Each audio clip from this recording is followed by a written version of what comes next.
Hello दोस्तों, जो दोस्त एसएससी जीडी 2023 की तैयारी कर रहे हैं उन सभी के लिए इस यूट्यूब चैनल के द्वारा प्रतिदिन टेस्ट सीरीज अपलोड की जाती है, जिसमें आपसे पूछे जाते हैं जीके जीएस और हिंदी से संबंधित सभी महत्वपूर्ण क्वेश्चन से आपको रूबरू करवाया जाता है। जिसमें हमारे क्वेश्चन रहते हैं हिस्ट्री से संबंधित, पॉलिटी, जियोग्राफी, साइंस और करंट अफेयर से संबंधित सभी इंपॉर्टेंट क्वेश्चन से आपको रूबरू करवाया जाता है। जो भी दोस्त एसएससी जीडी 2023 की तैयारी बिल्कुल तन मन और गंभीरता के साथ इस एग्जाम को देख रहे हैं, उन सभी के लिए टेस्ट सीरीज काफ़ी महत्वपूर्ण साबित होगी। तो लगातार इस यूट्यूब चैनल पर विजिट करते रहें, ताकि आपके जो 40 नंबर का पोर्शन है जीके जीएस प्लस हिंदी, वो आपका अच्छी तरह से कवर हो सके और आप मेन एग्जाम के अंदर काफ़ी अच्छा स्कोर प्राप्त कर अच्छी पोस्ट पर जा सकें।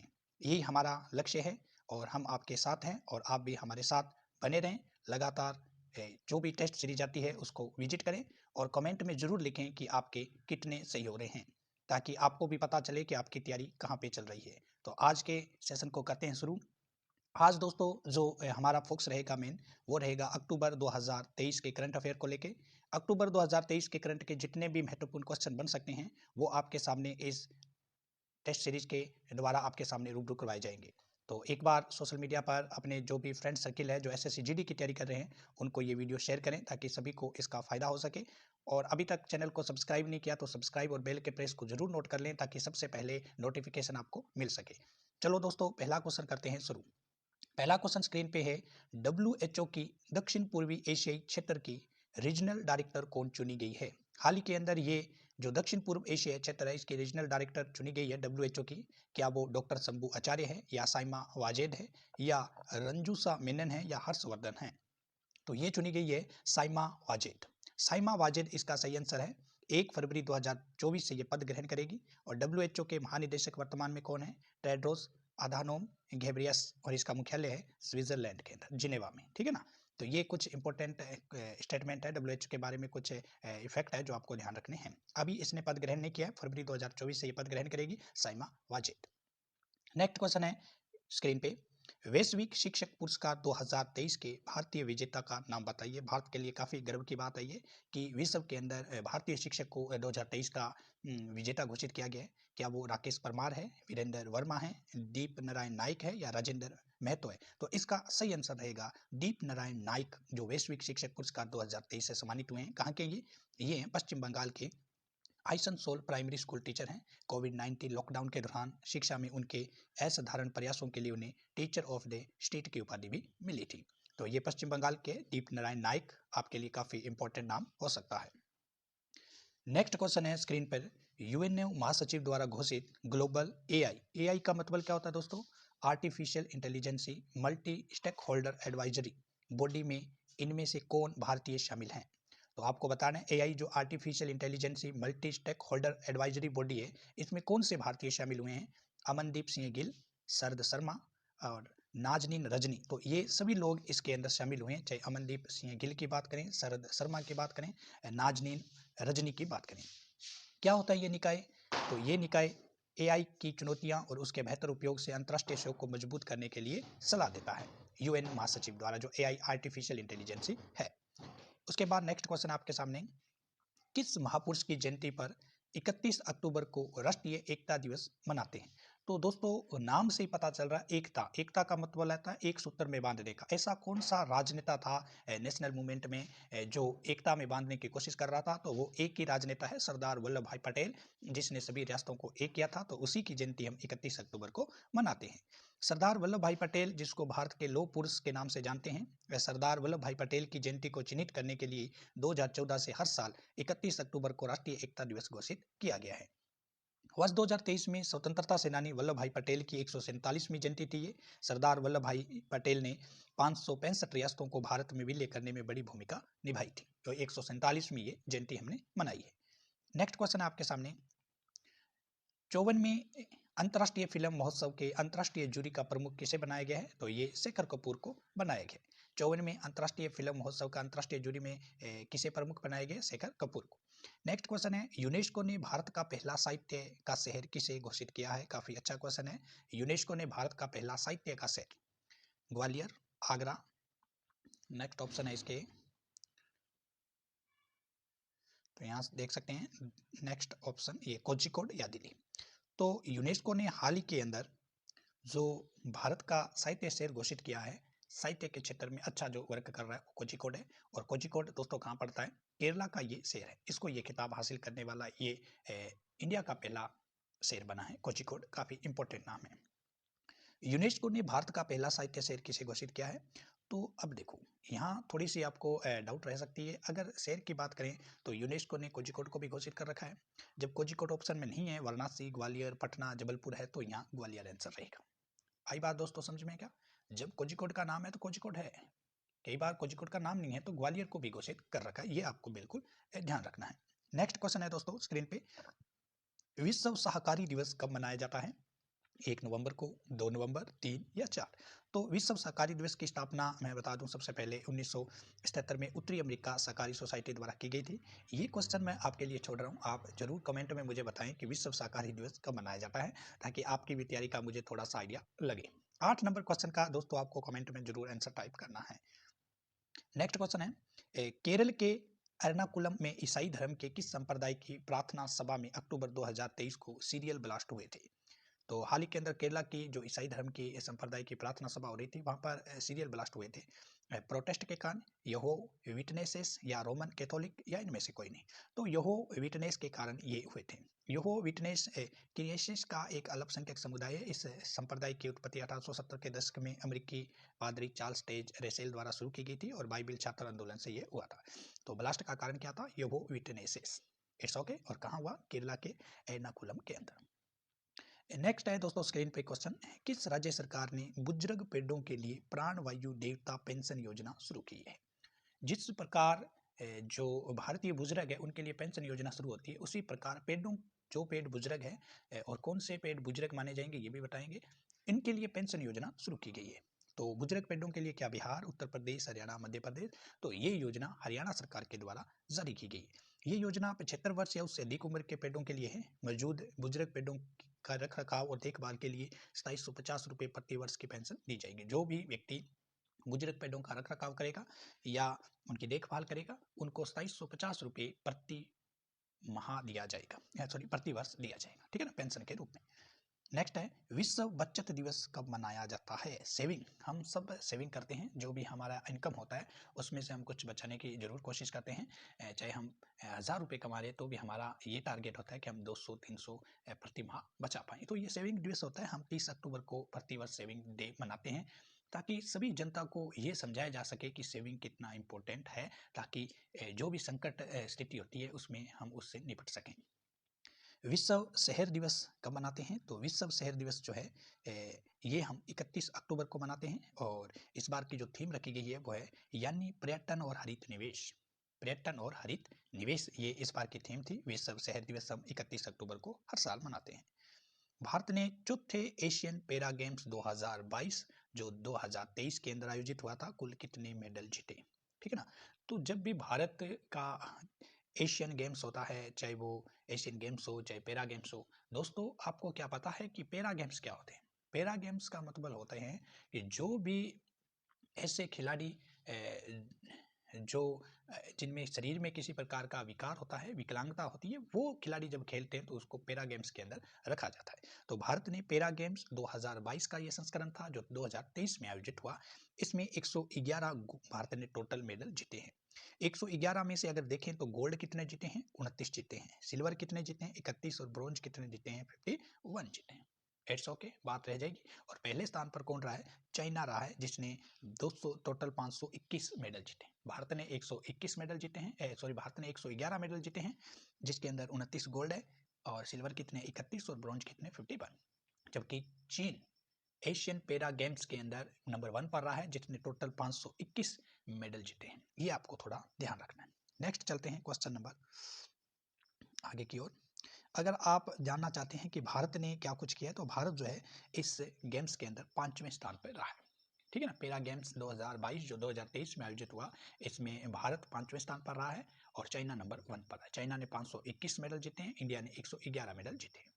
नेक्स्ट है क्वेश्चन, चौथे एशियन गेम्स, ये चौथा एशियन गेम्स था, उसमें किस खिलाड़ी ने बैडमिंटन पुरुष एकल SL4 कैटेगरी में गोल्ड मेडल जीता। अब कुछ इंपॉर्टेंट तथ्य हैं, इंपॉर्टेंट क्वेश्चन हैं इस पैरा गेम से संबंधित, वो आपको ध्यान रखने। तो बैडमिंटन पुरुष के अंदर जो SL4 कैटेगरी होते हैं उसमें गोल्ड मेडल जीता है यतिराज सुहास लालिन केरे ने, ठीक है ना। ये एक IAS अधिकारी है। और जब भी दोस्तों पीछे 2021 में एग्जाम हुए थे, चाहे राजस्थान को लेकर चाहे सेंटर के एग्जाम में, तो इनका क्वेश्चन का एक भरमार लगा हुआ था। अलग अलग शिफ्ट में एग्जाम होते थे तो इससे संबंधित क्वेश्चन पूछे जाते थे। क्यों? क्योंकि ये भारत की जो सबसे बड़ी परीक्षा है, IAS अधिकारी हैं ये, तो इनसे संबंधित क्वेश्चन पूछ लिया जाता है। यथिराज सुहास लालिन केरे का जन्म कर्नाटका के शिमोगा के अंदर हुआ था और 2007 बेंच के ये IAS अधिकारी है। तो नाम अच्छा इंपॉर्टेंट है, आपको बिल्कुल ध्यान रखना है। नेक्स्ट क्वेश्चन है, चौथे एशियन गेम्स में किस खिलाड़ी ने शतरंज पुरुष टीम रैपिड 4v1 स्पर्धा में गोल्ड मेडल जीता है। तो यहाँ पे दोनों ने जीता है, इसमें सतीश इनामी, दर्पण कुमार प्रधान, सोधारिया, अश्न भाई, कच्चन भाई मकवाना, तो ये सभी इसमें नाम आ जाते हैं। ठीक है, इन सभी ने मिलकर ये जीता है, ए और बी दोनों सही है। इसमें सतीश इनामी, दर्पण कुमार प्रधान, सोधारिया, अश्विन भाई और कच्चन भाई मकवाना भी इसमें शामिल है। ठीक है, ये आपको थोड़ा ध्यान रखना है। किसने क्या जीता है वो भी यहाँ पर है। सतीश इनामी दर्पण जो गोल्ड जीता है, ये नेत्रहीन भारतीय शतरंज खिलाड़ी हैं, ठीक है ना, गुजरात के रहने वाले। कुमार प्रधान सोदरे, इन्होंने सिल्वर जीता है। अश्विन भाई, कच्चन भाई मकवाना, इन्होंने ब्रॉन्ज जीता है। तो ये सब पैरा गेम्स मैंने अभी बताया ना आपको, जिसमें शरीर में किसी प्रकार का विकार होता है वो पैरा गेम्स होते हैं, और इसी में इन्होंने इनाम जीते हैं। सतीश इनामी दर्पण गोल्ड जीतते हैं, कुमार प्रधान सोदरे सिल्वर जीतते हैं और अश्विन कुमार चक्कन भाई मकवाना ब्रॉन्ज जीतते हैं। नेक्स्ट क्वेश्चन है, चौथे एशियन पैरा गेम्स में किस भारतीय एथलीट ने पुरुषों की 400 मीटर T47 स्पर्धा में गोल्ड मेडल जीता। 400 मीटर की जो स्पर्धा होती है एथलीट की दौड़, उसके अंदर कौन से भारतीय ने इतिहास रच दिए, गोल्ड मेडल जीते हैं। सतीश इनामी दर्पण, कुमार प्रधान सुंधारे, या अश्विन चक्कन भाई मकवाना, या दिलीप महादू गावित। तो दिलीप महादू गावित जो है, इन्होंने पुरुषों की 400 मीटर के अंदर स्पर्धा में गोल्ड मेडल जीता है। नेक्स्ट क्वेश्चन है, चौथे एशियन पैरा गेम्स में किस भारतीय एथलीट ने बैडमिंटन में महिला एकल SU5 स्पर्धा में गोल्ड मेडल जीता। महिला की अगर बात करें तो गोल्ड मेडल कौन लेके आई एथलीट के अंदर, तो वो है आपके सामने नाम थुलासीमथी मुरुगेशन। ठीक है, क्या नाम है? थुलासीमथी मुरुगेशन इसका सही आंसर होगा। नेक्स्ट क्वेश्चन है, चौथे एशियन पैरा गेम्स में किस भारतीय एथलीट ने बैडमिंटन पुरुष युगल SL3 SL4 में गोल्ड मेडल जीता है। तो SL3 और SL4 के अंदर जो भी भारतीय हैं जिन्होंने बैडमिंटन में ये इतिहास रचा है, गोल्ड जीत कर लाए, इनका नाम है नीतीश कुमार और तरुण ढिल्लों। नीतीश कुमार, तरुण ढिल्लों। तो दोस्तों आपको थोड़ा लग सकता है कि ये क्या चल रहा है SL4, तो थोड़ा सा आप एक बार समझ नहीं आता है तो दूसरी बार वीडियो को देखें, ताकि आपको ये पता चले कि ये जो कैटेगरी वाइज है अलग अलग, आप इसको थोड़ा याद रख पाए, क्योंकि यहाँ से क्वेश्चन एशियन गेम्स हुए हैं 2023 में, आपकी परीक्षा के लिए काफ़ी इंपॉर्टेंट है। नेक्स्ट क्वेश्चन है, इंडिया मोबाइल कांग्रेस 2023 के 7वें संस्करण का आयोजन अक्टूबर 2023 में दिल्ली में हुआ, तो इसका उद्घाटन किसने किया है? तो दिल्ली के अंदर हुआ है। इतना बड़ा ये सम्मेलन है, तो ऑफकोर्सली इसका उद्घाटन प्रधानमंत्री नरेंद्र मोदी ने कहा है। भारत को 6G में अग्रणीय भूमिका निभानी है, ये प्रधानमंत्री के द्वारा बोला गया। हमारे पास 4 लाख 5G बेस स्टेशन हैं जो 97% और 80% आबादी को कवर करते हैं। PM ने यह बताया कि भारत औसत मोबाइल स्पीड में 3 गुना बढ़ गया है और अब ब्रॉडबैंड स्पीड इंडेक्स में 43वें स्थान पर है। ये प्रधानमंत्री मोदी के द्वारा इस सम्मेलन में बोला गया जो दिल्ली में आयोजित हुआ था। नेक्स्ट क्वेश्चन की ओर चलते हैं। नेक्स्ट क्वेश्चन है आपके सामने स्क्रीन पे 20 क्वेश्चन है। हाँ, 20 नंबर क्वेश्चन है स्क्रीन पे। चौथे एशियन पैरा गेम्स में किस भारतीय athlete man shooting R6 mixed 50 metre rifle prone SH1 स्पर्धा में गोल्ड मेडल जीता है। तो इनका नाम है सिद्धार्थ बाबू, जो केरला के हैं। इन्होंने ये इतिहास रचा है चौथे एशियन पैरा गेम्स के अंदर, athlete man shooting R6 mixed 50 metre rifle prone SH1 के अंदर। किसने? सिद्धार्थ बाबू ने। नेक्स्ट क्वेश्चन है स्क्रीन पे, टाटा ग्रुप ने आईफोन की मैन्युफैक्चरिंग के लिए ताइवान की किस कंपनी की भारतीय इकाई और उसकी फैक्ट्री का अधिग्रहण किया है? ठीक है, कौन सी भारतीय इकाई और उसकी फैक्ट्री इसका अधिग्रहण कर ली है? तो टाटा ग्रुप में विस्ट्रोन का अधिग्रहण किया है। विस्ट्रोन, कौन सी? विस्ट्रोन। नेक्स्ट क्वेश्चन है स्क्रीन पे, चौथे एशियन पैरा गेम्स में किस भारतीय एथलीट ने पुरुषों के शॉटपुट F46 स्पर्धा में गोल्ड मेडल जीता है? तो ये जीतने वाले हैं जिनका नाम है सचिन सर्जेराव खिलाड़ी। सचिन सर्जेराव खिलाड़ी, इन्होंने ये कारनामा किया, भारतीय एथलीट ने पुरुषों के शॉटपुट के अंदर F46 स्पर्धा में गोल्ड मेडल जीतकर लाए हैं। नेक्स्ट क्वेश्चन है, चौथे एशियन पैरा गेम्स में किसने मिक्स्ड टीम कंपाउंड ओपन तीरंदाजी स्पर्धा में गोल्ड मेडल जीता? तीरंदाजी के अंदर गोल्ड मेडल कौन जीत के लाई है? शीतल देवी, राकेश कुमार, काफी अच्छा नाम है ये। तीरंदाजी से संबंधित गोल्ड मेडल कौन जीत के लाए हैं? तो शीतल देवी और राकेश कुमार। नेक्स्ट क्वेश्चन है, चौथे एशियन पैरा गेम्स में किसने महिलाओं की व्यक्तिगत कंपाउंड तीरंदाजी स्पर्धा में गोल्ड मेडल जीता है? तो ये कारनामा किया है तीरंदाजी स्पर्धा में महिलाओं के लिए शीतल देवी, जो पीछे हमने नाम पढ़ा है। नेक्स्ट क्वेश्चन है, चौथे एशियन पैरा गेम्स में किसने पुरुषों की 1500 मीटर T11 रेस में गोल्ड मेडल जीता है? 1500 मीटर, पीछे हमने 400 मीटर पढ़ा था, 1500 मीटर में कौन कारनामा करके आए, गोल्ड मेडल जीत के लाए हैं? तो इनका नाम है अकूर धामा। एक ही संस्करण में 2 स्वर्ण पदक जीतने वाले पहले भारतीय बन चुके हैं, ये भी टैगलाइन आपको ध्यान रखनी है। एक ही संस्करण में 2 स्वर्ण पदक जीतने वाले पहले धावक कौन बने, को पहले एथलीट कौन बने हैं? तो वो है अकूर धामा। चौथे एशियन पैरा गेम्स में किसने पुरुषों की लॉन्ग जंप T64 स्पर्धा में किस भारतीय एथलीट ने गोल्ड मेडल जीता है? लॉन्ग जंप के अंदर किसने जीता है? तो इसका नाम है धर्मराज सोलायराज। क्या नाम है? धर्मराज सोलायराज इनके नाम है। नेक्स्ट क्वेश्चन है, 37वें राष्ट्रीय खेलों का उद्घाटन गोवा में किसने किया? तो 37वें राष्ट्रीय खेलों का उद्घाटन गोवा के अंदर प्रधानमंत्री नरेंद्र मोदी ने किया। शुभंकर यहाँ मोगा है, ये गोवा का एक राजकीय पशु है। नेशनल गेम्स पहली बार 1924 में ब्रिटिश भारत के लाहौर में आयोजित किए गए थे। सबसे पहली बार लाहौर में आयोजित हुए थे 1924 के अंदर। और इस बार का जो शुभंकर है वो कौन है? मोंगा है। नेक्स्ट है, एशियन पैरा गेम्स में किस भारतीय खिलाड़ी ने भाला फेंक में अपना पिछला वर्ल्ड रिकॉर्ड तोड़कर गोल्ड मेडल जीता है? तो ये नाम है सुमित अंतिल। इन्होंने अपना पिछला रिकॉर्ड तोड़ा है और नया रिकॉर्ड कायम किया है, सुमित अंतिल। नेक्स्ट क्वेश्चन है स्क्रीन पे आपका, आप देख सकते हैं, सुमित अंतिल जो F6 श्रेणी के अंदर 73.29 मीटर दूर भाला फेंका है और इन्होंने अपना नया रिकॉर्ड कायम कर दिया है 73.29 मीटर का। 2021 में इन्हें खेल रत्न पुरस्कार मिल चुका है, 22 में इन्हें पद्मश्री मिल चुका है। सुमित अंतिल काफी इंपॉर्टेंट नाम है। नेक्स्ट क्वेश्चन है, WHO ने किस भारतीय को टीबी के लिए रणनीतिक और तकनीक सलाहकार समूह में नियुक्त किया है? तो जो भारत के लिए टीबी की रणनीति और तकनीकी सलाहकार है, इसमें किसको नियुक्त किया है? जो वो है सारंगदेव, सारंगदेव को नियुक्त किया है। WHO की बात करें तो इसका मुख्यालय जिनेवा स्विट्जरलैंड में, स्थापना 7 अप्रैल 1948 में हुई थी और महानिदेशक वर्तमान में है Tedros Adhanom Ghebreyesus. Next question है, भारतीय सेना का इन्फेंट्री डे कब मनाया जाता है? तो प्रतिवर्ष 27 अक्टूबर को इस दिवस को स्वतंत्र भारत की पहली सैन्य की घटना की याद के रूप में हम मनाते हैं। इसको बोलते हैं इन्फेंट्री डे, 27 अक्टूबर। बीसीसीआई ने भारतीय महिला क्रिकेट टीम का मुख्य कोच किसे नियुक्त किया है? तो बीसीसीआई ने भारत की महिला टीम में उसका कोच बना दिया है अमोल मजूमदार को। इसको अमोल मजूमदार को।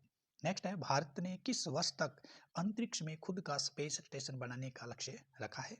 तो भारत 2035 में खुद का अपना स्पेस स्टेशन बनाएगा और 40 तक चंद्रमा पर मानव भेजने की योजना पर काम करना चाहेगा। ठीक है, 2035 इसका सही आंसर होने वाला है।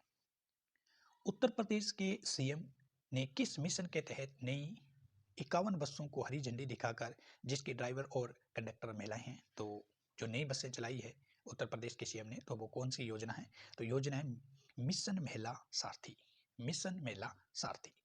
नेक्स्ट क्वेश्चन है, भारत और किस देशों की सेनाओं के बीच जाइंट ट्रेनिंग एक्सरसाइज हरी माऊ शक्ति 2023 आयोजित किया गया? हरी माऊ हम किस देश के साथ करते हैं? तो मलेशिया के साथ हम हरी माऊ शक्ति अभ्यास 2023 करते हैं। चौथे एशियन पैरा गेम्स में किसने women 10 metre air rifle standing category में गोल्ड मेडल जीता है? तो किसने जीता 10 मीटर एयर राइफल के अंदर? तो 10 मीटर का जब भी नाम आता है तो एक नाम काफी इंपॉर्टेंट है पैरा गेम्स में, अवनी लेखरा, जो राजस्थान के जयपुर जिले की रहने वाली है। अवनी लेखरा इसका सही आंसर होगा। रक्षा मंत्री ने प्रोजेक्ट उद्धव को लॉन्च किया, इसका उद्देश्य क्या है? तो इसका जो उद्देश्य है प्रोजेक्ट उद्धव का, इसका मेन जो उद्देश्य रखा गया है वो है प्राचीन ज्ञान को आधुनिक सैन्य शिक्षा शास्त्र में एकीकृत करना। इसका मेन उद्देश्य है, मेन टारगेट है प्रोजेक्ट उद्धव का।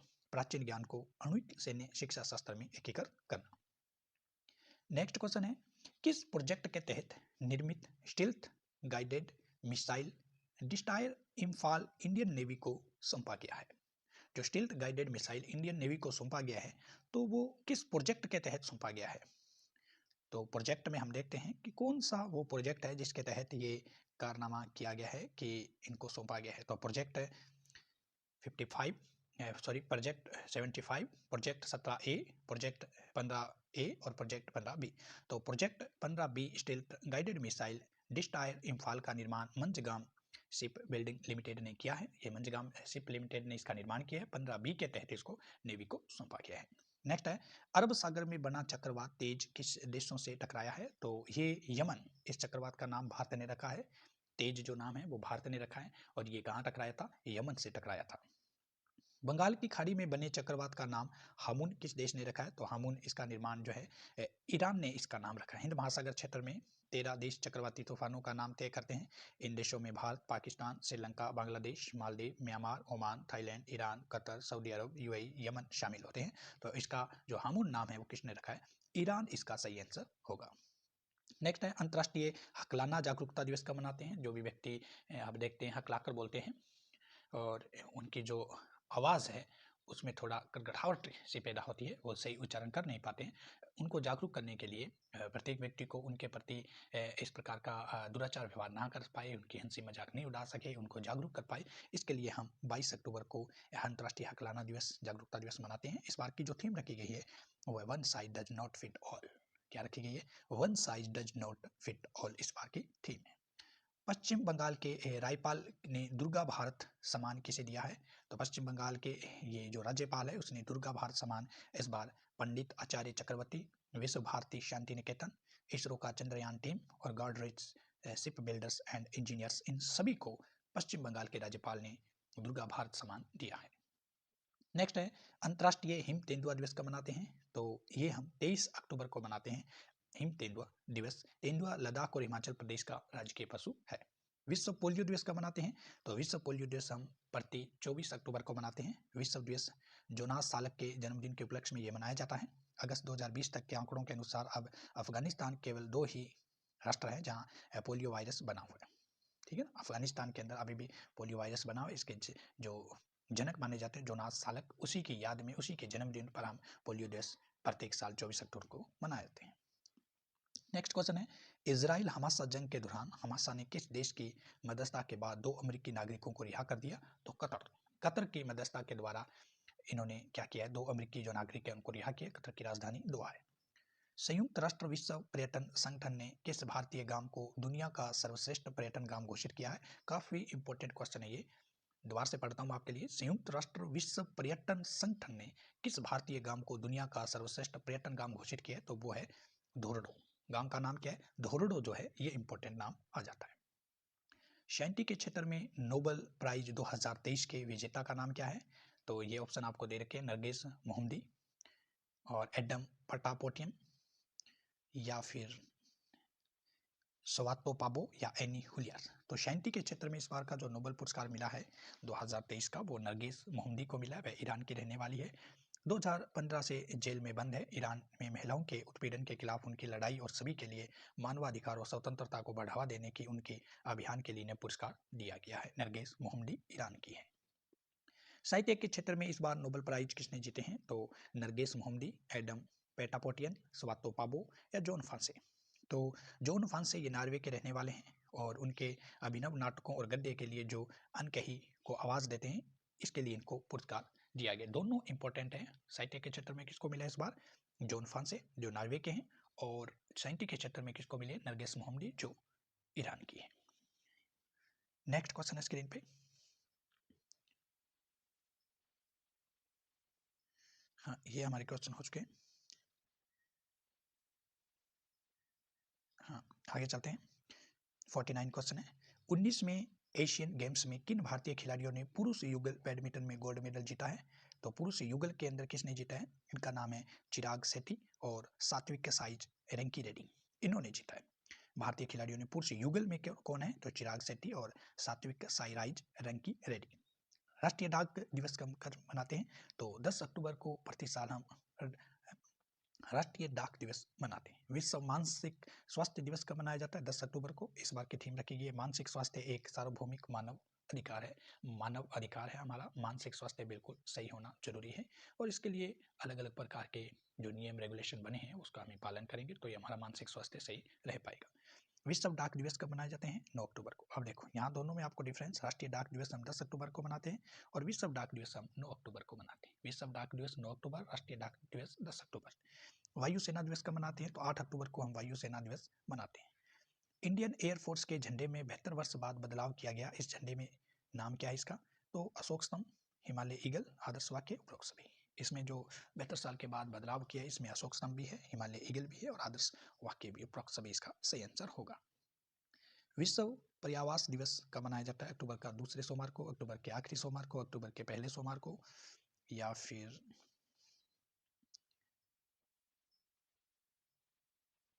अक्टूबर के तीसरे रविवार को। तो अक्टूबर का पहला जो सोमवार होता है उसी को हम ये दिवस मनाते हैं। विश्व अंतरिक्ष सप्ताह कब मनाते हैं? तो 4 से 10 अक्टूबर को हम मनाते हैं। इस बार की थीम है अंतरिक्ष और उद्यमिता। विश्व अंतरिक्ष सप्ताह दिवस कब मनाया जाता है? तो 4 से 10 अक्टूबर को मनाते हैं 2023 को। अंतरिक्ष और उद्यमिता इस बार की थीम रखी गई है। गंगा नदी डॉल्फिन दिवस कब मनाया जाता है?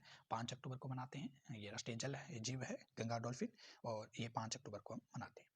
विश्व शिक्षक दिवस कब मनाते हैं? तो 5 अक्टूबर को मनाते हैं। इस बार की जो थीम रखी गई है, राष्ट्रीय शिक्षक दिवस हम 5 सितंबर को मनाते हैं लेकिन विश्व शिक्षक दिवस हम 5 अक्टूबर को मनाते हैं। हमें जो शिक्षा चाहिए उसके शिक्षकों की आवश्यकता, शिक्षकों की कमी को दूर करने की वैश्विक अनिवार्यता है, इस बार की ये थीम है।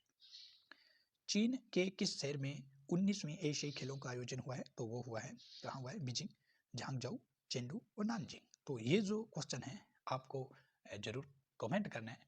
एक मैंने 8 नंबर क्वेश्चन दिया था, एक 51 नंबर क्वेश्चन भी आपके लिए छोड़ रहा हूँ। ये क्वेश्चन भी आपको कमेंट में आंसर इसका टाइप करें कि इसका सही आंसर क्या होगा। चीन के किस शहर में 19वीं एशियाई खेलों का आयोजन हुआ है? नेक्स्ट क्वेश्चन है, एशियाई खेलों 2022 का आयोजन 2023 में उद्घाटन समारोह के दौरान भारतीय दल के ध्वज भाग का नाम बताएं। जो एशियन खेल हुए थे 22 के जो 2023 में आयोजित हुए, इसके जो भारतीय दल के ध्वज भाग थे, जब खेल का उद्घाटन हुआ था तो ध्वज भाग कौन थे? तो एक थी हरमनप्रीत सिंह और एक था लवलीना बोरगोहेन। ये दोनों क्या थी? ध्वज भाग बनी थी उद्घाटन समय। किस ओलंपिक्स गेम में क्रिकेट को शामिल करने के प्रस्ताव को अंतर्राष्ट्रीय ओलंपिक समिति के कार्यकारी बोर्ड ने मंजूरी दे दी है? लॉस एंजलिस 2028 में जो होंगे इसमें ओलंपिक्स में क्रिकेट को भी शामिल किया जाएगा। वैश्विक भुखमरी सूचकांक भारत में क्या रैंक है? भारत के लिए काफ़ी अच्छी रैंक नहीं रही है। कुछ टाइम से भारत की रैंक में लगातार जो बढ़ोतरी हो रही है। वैश्विक भुखमरी सूचकांक में भारत 111वें नंबर पर है। 125 देशों के ग्लोबल हंगर इंडेक्स 2023 में फिसल कर भारत 111वें स्थान पर है। इसमें भारत का स्कोर 100 अंकों में 28.7 है जो भूख के स्तर की गंभीर श्रेणी में आता है। ठीक है ना, भारत 111वें स्थान पर पहुंच चुका है। तो ये पूरी रिपोर्ट आपको पढ़ने की जरूरत इतनी है नहीं। उसके बाद वैश्विक भुखमरी सूचकांक 2023 में टॉप पोजीशन देश कौन कौन से हैं? जो फर्स्ट पोजीशन पर हैं तो वो आपका बेलारूस, चिली, चीन, कुवैत है, या चीन, श्रीलंका, बांग्लादेश, पाक है, या फिर अमेरिका, ब्रिटेन, भारत है, या बेलारूस, भारत, अमेरिका है। तो इसमें टॉप पोजीशन पर जो रहे हैं वो है बेलारूस, चिली, चीन, कुवैत। पहला ही ऑप्शन हमारा सही है, बेलारूस, चिली, चीन और कुवैत। नेक्स्ट क्वेश्चन है, 9वां G20 संसदीय अध्यक्ष शिखर सम्मेलन किस शहर में आयोजित हुआ है? तो नई दिल्ली में पीएम मोदी ने इस बात पर अफसोस किया है। तो नई दिल्ली के अंदर ये हुआ है 9वां G20 संसदीय अध्यक्ष शिखर सम्मेलन। पीएम मोदी ने इस बात पर अफसोस जताया कि संयुक्त राष्ट्र में भी आतंकवाद की परिभाषा पर एक मत नहीं है। तो अभी तक हमने 64 क्वेश्चन किए। क्या आप बोर तो नहीं हो रहे? अक्टूबर 2023 का करंट हम पढ़ रहे हैं। अभी तक लाइक नहीं किया तो लाइक तो बनता है, तो लाइक आपको करना है। कमेंट में 2 क्वेश्चन आपके लिए टाइप है वो भी करने हैं और कितने आपके सही हो रहे हैं, क्या आपको इस तैयारी का कुछ बेनिफिट हो रहा है तो वो भी लिखें।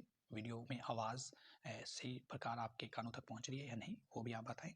और बिल्कुल हम SSC GD के लेवल के क्वेश्चन आपके सामने रख रहे हैं ताकि आप करंट अफेयर को लेकर बिल्कुल निभरे हों और एक अच्छा स्कोर आप मेन एग्जाम में कर पाएँ। यही दुआ हम माँ सरस्वती से आपके लिए करते हैं, क्योंकि माँ सरस्वती ही विद्या की देवी है और इसके पूजनीय हम सब हैं। उसके बाद नेक्स्ट क्वेश्चन की ओर चलते हैं। किस तमिल लेखक को सरस्वती सम्मान 2022 से सम्मानित किया गया है? तो शिव शंकरी को ये सम्मान दिया है। उनकी आत्मकथा थी सूर्यवंशम के लिए ये दिया गया था और ये पुरस्कार बिरला फाउंडेशन के द्वारा दिया जाता है। 2022 का शिव शंकरी को मिला है। रेल मंत्रालय की किन 2 कंपनियों को अक्टूबर 2023 में नवरत्न का दर्जा मिला है? हाल ही के अंदर 2 कंपनियां आई है जिसमें इरकॉन का नाम आता है और राइट्स लिमिटेड, इनको नवरत्न का दर्जा मिला है। किस किस को? इरकॉन और राइट्स लिमिटेड को। देश के 15वें नवरत्न केंद्रीय सार्वजनिक क्षेत्र उद्यम का नाम बताइए। तो 15वीं कौन सी थी? इरकॉन थी, जिसकी स्थापना 1976 में की। अभी मैंने कहा ना इरकॉन और राइट्स लिमिटेड थी, तो 15वीं इरकॉन थी और जो 16वीं है वो राइट्स लिमिटेड है। देश की 16वीं नवरत्न केंद्रीय कंपनी का नाम क्या है? तो राइट्स लिमिटेड, जिसकी स्थापना 1974 में हुई थी। देश के अंदर नवरत्न कंपनियों की सूची आपके सामने है, तो आप देख सकते हैं कि टोटल 16 नवरत्न कंपनियां हो चुकी है। कौन कौन सी? आप स्क्रीनशॉट लेकर रख सकते हैं या एक बार इसको वीडियो को पॉज करके पढ़ सकते हैं। Bharat electronics limited, container corporation of India limited, engineers India limited, Hindustan aeronautics, Mahanagar telephone Nigam limited, national aluminium company limited, Rashtriya Bhavan Nirman limited, Neyveli lignite corporation, NMDC limited, rail Vikas Nigam limited, Rashtriya Ispat Nigam limited, shipping corporation of India limited, ONGC Videsh limited, Rashtriya chemical and fertilizers limited, IRCON या RITES limited. तो ये 16 company नवरत्न कंपनियां भारत में वर्तमान में हैं। महारत्न कंपनियां कितनी है वर्तमान में? तो महारत्न कंपनियां देश के अंदर 13 हो चुकी है, जिसमें पहली है भारत हेवी इलेक्ट्रिक्स लिमिटेड। 13 कंपनियां वर्तमान में भारत की महारत्न कंपनियां हुई है, ये आपको ध्यान रखने हैं। 13 नाम आपके लिए इंपॉर्टेंट नहीं है इतने पढ़ने, आपको बस इतना ध्यान रखना है कि 13 हो चुकी है। दूसरी भारत पेट्रोलियम कॉर्पोरेशन लिमिटेड है, coal India limited, GAIL India, Hindustan petroleum corporation, India oil corporation limited, NTPC, टेल एवं Rashtriya gas Vikas, power finance corporation of India limited, Gramin Vidyutikaran, steel authority of India, oil India limited. तो ये 13 हो चुके हैं। विश्व मानक दिवस कब मनाया जाता है? तो 14 अक्टूबर को हम विश्व मानक दिवस मनाते हैं। इस बार की थीम रखी गई है बेहतर विश्व के लिए साझा दृष्टिकोण, सतत विकास लक्ष्यों के लिए मानक। नेक्स्ट क्वेश्चन है, एफएसएआई ने दूध और इसके उत्पादों में निम्न में से किसके इस्तेमाल की अनुमति नहीं होने की बात स्पष्ट की जो सेहत को नुकसान पहुंचाया है? तो वो है प्रोटीन बाइंडर्स। ठीक है ना, प्रोटीन बाइंडर्स के कारण नुकसान की बात इसमें यहाँ रखी गई। एशियन खेलों में 2022 जो 2023 में आयोजित के उद्घाटन समारोह के दौरान भारतीय दल के ध्वज भाग के नाम कौन थे? तो हरमनप्रीत सिंह और लवलीना बोरगो। ये क्वेश्चन हमने पहले भी पढ़ लिया है। राष्ट्रीय एशियाई खेल 2022 जो 2023 में आयोजित हुए, उनके समापन समारोह के दौरान भारतीय दल के ध्वज भाग कौन थे? पीआर सीरीजेस। हमने पहले उद्घाटन समारोह में देखा और समापन समारोह के अंदर पीआर सीरीजेस थे। एशियन खेल 2022 जो 2023 में इसका शुभंकर का नाम क्या था? तो यहाँ पर चेन चेन, कोंग, लियोन, ये सभी इसके क्या रखे गए थे? शुभंकर रखे गए। चेन चेन भी था, कोंग भी था, लियोन भी था। वर्ष 2023 में आयोजित किस इंटरनेशनल गेम्स के 3 शुभंकर को मेमोरीज ऑफ जियानंग नाम दिया गया है? तो वो है एशियन गेम्स के अंदर। जो अभी हमने देखे ना 3 जो शुभंकर रखे गए थे, कौन से गेम्स में? एशियन गेम्स के अंदर। 19 एशियन गेम्स में भारत ने कुल कितने मेडल जीते हैं? तो ये पैरा गेम्स नहीं है, पैरा गेम्स में हमने देखा था 111 मेडल जीते थे। ये एशियन गेम्स है जिसके अंदर भारत ने 107 जीते हैं टोटल, जिसमें से 38 गोल्ड है और 41 भारत ने टोटल यहाँ पर 107 कुल कितने मेडल जीते? तो 107 मेडल जीते, जिसमें से 38 गोल्ड भी है। एशियन गेम्स 2022 जो 2023 की पदक तालिका में भारत का स्थान क्या रहा? ये आपको बताना है, ये भी क्वेश्चन काफी इंपॉर्टेंट है। भारत 4थे स्थान पर रहा, चीन यहाँ पे पहले स्थान पर रहा जो 383 गोल्ड के साथ। भारत जो है 107 गोल्ड के साथ 4थे स्थान पर रहा था। 19वें एशियन खेलों में भारतीय खिलाड़ियों ने किस खेल में सबसे ज्यादा मेडल जीते थे? तो 19वें एशियन खेल, ये एशियन खेल है, पैरा एशियन खेल अलग है और ये अलग है। इसमें भारत ने कुल एथलेटिक्स में भारत ने खिलाड़ियों ने कुल 29 मेडल जीते। सबसे ज्यादा एथलेटिक्स में भारत ने जीते एशियन खेल के अंदर। एशियन गेम्स 2022 जो 2023 में वर्ष में भारत के लिए पहला गोल्ड मेडल किस टीम ने जीता था? पुरुष शूटिंग 10 मीटर एयर के द्वारा। पुरुष shooting team 10 metre air rifle जो है, इन्होंने ये पहला गोल्ड मेडल जीता था। ऑप्शन नंबर 1 इसका बिल्कुल सही करेक्ट आंसर होगा। उसके बाद है, एशियन खेलों में किस भारतीय खिलाड़ियों ने 25 मीटर पिस्टल निशानेबाजी महिला टीम इवेंट में गोल्ड मेडल जीता है? 25 मीटर पिस्टल निशानेबाजी में, तो उसका नाम है एसा सिंह, रिदम संगवान और मनु भाकर। इन्होंने 25 मीटर निशानेबाजी के अंदर एशियन गेम्स 2022 जो 2023 में आयोजित हुए, वहां इन्होंने ये कारनामा किया है, एसा सिंह, रिदम संगवान और मनु भाकर। एशियन खेलों में शूटर शिफ्ट और कोर सामरा ने महिलाओं की किस कैटेगरी में वर्ल्ड रिकॉर्ड स्कोर बनाकर मेडल जीत लिया था? तो वो था 50 मीटर राइफल 3 पोजीशन के अंदर। 50 मीटर राइफल 3 पोजीशन के अंदर कोर सामरा ने वर्ल्ड रिकॉर्ड बनाकर गोल्ड मेडल जीता था। 19वें एशियन गेम्स किन खिलाड़ियों की टीम ने 4थे मीटर एयर पिस्टल पुरुष स्पर्धा में गोल्ड मेडल जीते हैं? तो ये गोल्ड मेडल जीता है 10 मीटर के अंदर शिवा नरवाल, अर्जुन सिंह, चीमा और सबरजीत सिंह। शिवा नरवाल, अर्जुन सिंह चीमा और सबरजीत ने ये कारनामा किया है। एशियन गेम्स 2022 जो 2023 में आयोजित में शूटर पलक गुलिया ने महिलाओं की किस कैटेगरी में एशियाई रिकॉर्ड बनाकर गोल्ड मेडल जीता? तो ये था 10 मीटर एयर पिस्टल के अंदर। 10 मीटर एयर पिस्टल के अंदर ये कारनामा इन्होंने किया है। 19वें गेम्स में किन खिलाड़ियों की मिश्रित कंपाउंड टीम ने तीरंदाजी में गोल्ड मेडल जीता? तो तीरंदाजी के अंदर ये कारनामा किया ओजस परवीन देवतले और ज्योति सुरेखा वेमंस। ठीक है, ओजस परवीन देवतले और ज्योति सुरेखा वेमंस ने ये कारनामा किया है। नेक्स्ट क्वेश्चन है, कुछ क्वेश्चन और बचे हमारे, उसके बाद ये अक्टूबर 2023 के करंट को लेकर आप बेफिक्र हो सकते हैं। इतने क्वेश्चन आपने पढ़ लिए तो आपके एग्जाम में काफ़ी अच्छा स्कोर आप करंट में कर सकते हैं। 19वें एशियन गेम्स में किन खिलाड़ियों की महिला कंपाउंड टीम ने तीरंदाजी में गोल्ड मेडल जीता है? तो ये ज्योति सुरेखा, अदिति स्वामी और परनीत कौर ने ये कारनामा किया है महिला कंपाउंड टीम में। तो आपको तीरंदाजी में गोल्ड मेडल, यहाँ आपको कंफ्यूजन नहीं होना, पैरा गेम्स अलग है, एशियन गेम। पैरा गेम्स का 4था संस्करण था और एशियन गेम्स का ये 19वां संस्करण है। तीरंदाजी में गोल्ड मेडल जीतने वाले ज्योति सुरेखा, आदित्य स्वामी और परनीत कौर है। एशियन गेम्स में किन खिलाड़ियों की पुरुष कंपाउंड टीम ने तीरंदाजी में गोल्ड मेडल जीते हैं? तो पुरुष में ये कारनामा जो किया है वो अभिषेक वर्मा, ओजस दवतले और प्रथमेश जावकर के द्वारा ये कारनामा किया गया। 19वें एशियन गेम्स में किन खिलाड़ियों की कंपाउंड पुरुष व्यक्तिगत कैटेगरी में गोल्ड मेडल जीता है? तो व्यक्तिगत कैटेगरी के अंदर गोल्ड मेडल जीतने वाले जो खिलाड़ी हैं उसका नाम है ओजस देवतले। क्या नाम है? ओजस देवतले। 19वें एशियन गेम्स में किस भारतीय पुरुष खिलाड़ी ने जेवलिन थ्रो का जब नाम आता है तो नीरज चोपड़ा का नाम ही आता है। नीरज चोपड़ा ने 88.88 मीटर की बेस्ट थ्रो फेंक कर गोल्ड मेडल अपने नाम कर लिया था। एशियन खेलों में शॉटपुट खेल में किस पुरुष खिलाड़ी में गोल्ड मेडल जीता है शॉटपुट के अंदर? तो वो थे तेजिंदर पाल सिंह तुर। तेजिंदर पाल सिंह तुर।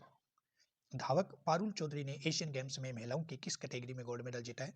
तो महिलाओं की जो कैटेगरी थी 5000 मीटर दौड़, इसके अंदर पारुल चौधरी ने ये कारनामा किया था 5000 मीटर दौड़ में। 19वें एशियन गेम्स में किस देश ने पुरुष ये 4x400 मीटर रिले दौड़ है, इसमें भारत ने अपना परचम लहरा दिया है। एशियन गेम्स में किस देश ने महिला की 4x400 मीटर रिले में सिल्वर मेडल जीता? तो ये सिल्वर मेडल इंडिया के द्वारा जीता गया था। 19वें एशियन गेम्स के T20 इंटरनेशनल में किस क्रिकेट टीम ने गोल्ड मेडल जीता? तो इंडिया ने T20 के अंदर ये गोल्ड मेडल जीता है। एशियन गेम्स में कितने वर्ष बाद घुड़सवारी स्पर्धा में भारतीय टीम ने गोल्ड मेडल जीता है? 10 वर्ष के बाद, 21 वर्ष के बाद, 31 वर्ष के बाद या 41? तो इसका जो आंसर रहेगा 41 वर्ष के बाद भारत ने ये कारनामा किया है घुड़सवारी के अंदर। 41 वर्ष बाद गोल्ड मेडल जीतने वाले घुड़सवारी की टीम में सुदीप्ति हेजेला, दिव्यकृति सिंह, अनुज अग्रवाल और हदे झेड़ा शामिल थे। राष्ट्रीय द्रौपदी मुर्मू ने किस एक्ट्रेस को दादा साहब फाल्के अवार्ड वर्ष 2021 के लिए सम्मानित किया? 2023 में सम्मानित किया, 21 के लिए, तो इसका नाम था वहीदा रहमान। ये 53वां संस्करण था Dada Saheb Phalke life time achievement पुरस्कार। राष्ट्रपति ने 69वें राष्ट्रीय फिल्म पुरस्कार समारोह में सर्वश्रेष्ठ अभिनेता का अवार्ड किसको दिया है? तो अल्लू अर्जुन को दिया है, उनकी तेलुगु फिल्म पुष्पा के लिए। राष्ट्रपति ने 69वें राष्ट्रीय फिल्म पुरस्कार समारोह में सर्वश्रेष्ठ अभिनेत्री का अवार्ड किसको दिया? तो आलिया भट्ट और कृति मेनन को दिया है। आलिया भट्ट और कृति मेनन। आलिया भट्ट को यह अवार्ड हिंदी फिल्म गंगूबाई के लिए काठियावाड़ में बेस्ट एक्टिंग के लिए मिला है और कृति मेनन को यह अवार्ड हिंदी फिल्म मिमी काठियावाड़ में बेस्ट एक्टिंग के लिए मिला है। कृति मेनन, आलिया भट्ट। 69वें राष्ट्रीय फिल्म पुरस्कार समारोह में सर्वश्रेष्ठ फीचर फिल्म का अवार्ड किसको दिया है? तो फीचर फिल्म का अवार्ड इस बार जीत गई है रोक्टी दे नंबी इफेक्ट। रोक्टी दे नंबी इफेक्ट। 69वें राष्ट्रीय फिल्म पुरस्कार समारोह में सर्वश्रेष्ठ संपूर्ण मनोरंजन प्रदान करने वाली फिल्म का अवार्ड किसको मिला है? तो बोल रहे हैं RRR को। 69वें राष्ट्रीय फिल्म पुरस्कार में किस फिल्म ने सर्वश्रेष्ठ हिंदी फिल्म का अवार्ड जीता है? तो वो है सरदार उधम। सरदार उधम ने ये हिंदी फिल्म का सर्वश्रेष्ठ अवार्ड जीता है। तो ये थे दोस्तों अक्टूबर 2023 के महत्वपूर्ण जो भी करंट थे वो आपके सामने रखे हैं ताकि आपकी तैयारी और अच्छे तरीके से हो पाए। जो भी दोस्त इस एग्जाम 2023 को बिल्कुल तन मन से और गंभीरता के साथ देख रहे हैं उन सभी के लिए यूट्यूब चैनल काफ़ी इंपॉर्टेंट साबित होगा। काफ़ी मेहनत के साथ आपके सामने ये कंटेंट उपलब्ध करवा रहे हैं, तो आप ज़रूर रेगुलर पूरा वीडियो वॉच करें और देखें और अपना तैयारी में कैसा आपको इम्प्रूव महसूस हो रहा है और आपकी तैयारी कहाँ पे चल रही है ये भी आप ज़रूर नोट करें और कमेंट में ज़रूर लिखें कि आप इसमें से कितने क्वेश्चन आपको सही आंसर आ रहे थे ताकि हम भी आगे जो टेस्ट सीरीज बनाएं उसी लेवल की बना पाएँ। तो धन्यवाद, फिर मिलते हैं न्यू वीडियो के साथ, न्यू टेस्ट सीरीज के साथ। तब तक के लिए जय हिंद, जय भारत।